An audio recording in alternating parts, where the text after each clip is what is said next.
En die mens en sy vrou het hulle verberg, en die woord verberg het weggekruip vir die aangesig van die Here.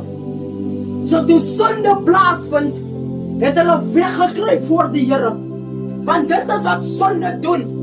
Omdat jy gedrink het, nou voel jy gaan nie meer môre 'n kerk toe gaan nie, want sonde konflik jou, jy is vuil. Want sonde maak so dat jy vuil voel. Want sonde maak so dat jy voel in die teenwoordigheid van die Here gaan ek sit. Maar die woord van die Here sê, Jesus het gekom. En toe Jesus kom, het hy gekom om lewe te gee en oorvloed van lewe.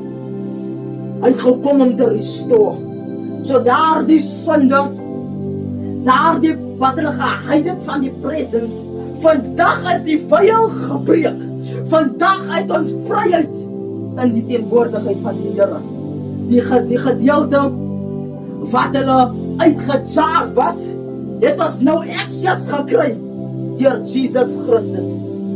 Maar ek wil kom mense, en dit is die genesis van sonde.